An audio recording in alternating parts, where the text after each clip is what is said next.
Assalomu alaykum.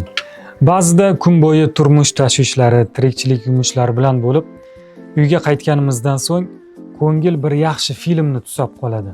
Ya'ni madaniy hordiqni tusab qoladi.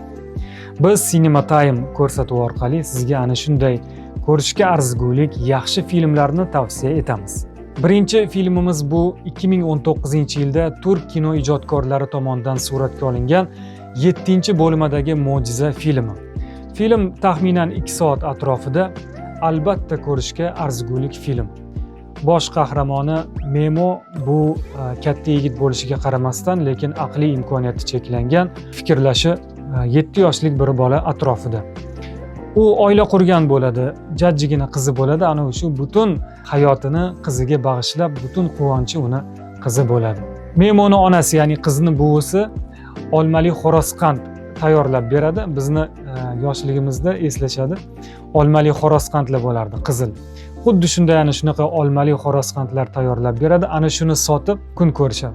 Memo ana shu olmalarni sotib yiqqan puliga qizini orzusi bo'lgan portfel, sumka olib berish uchun magazinga keladi. Lekin afsuski ulgurmay qoladi. Ana shu qizini bir dugonasi bo'lgan qizini otasi politsiya komandiri ana shu sumkani undan oldinroq olib ketadi. Taqdirni qarangki, ana shu politsiya komandirining qizi tog'larda do'sti, o'rtog'i o'zini dugonasi bilan o'ynab yurganida, yonida qizining otasi Memo ham bo'ladi. O'ynab yurganida tog'larning toshidan qoqilib dengizga tushib halok bo'ladi. Va guvoh sifatida bu yerda faqat Memo va uni qizi Ova edi.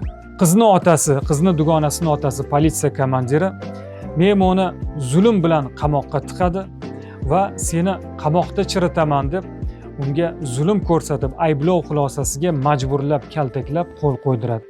Ana shundan keyin insonni bir his-tuyg'ularni junbushga keltiradigan voqea, hodisalar boshlanadi. Endi albatta filmni to'liq so'zlab bermoqchi emasmiz, sizni ixtiyoringizga havola qilamiz.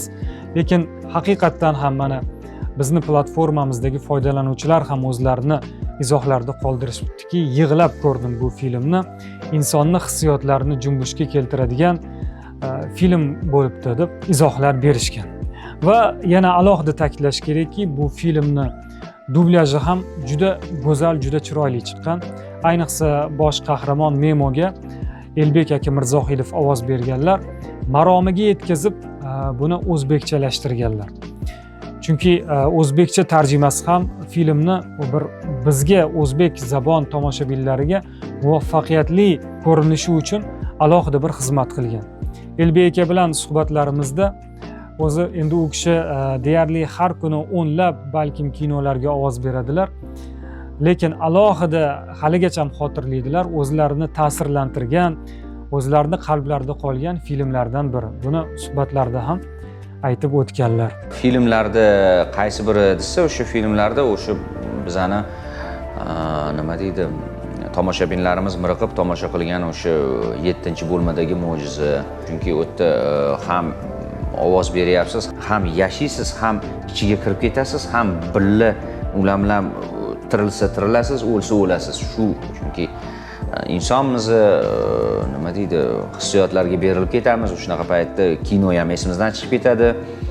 Birpas chetga chiqib tanaffus olamiz, keyin yana davom ettiramiz mana shunaqa. Azizlar, maroqli tomosha tilaymiz.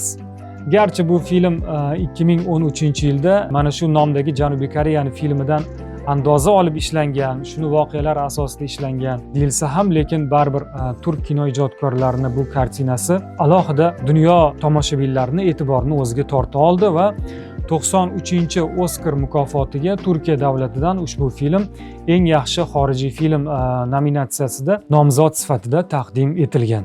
Farovon yurt telekanali sizga yoqimli namoyish tilaydi. Bu filmni shu bilan birga Uskont platformasi orqali tomosha qiling.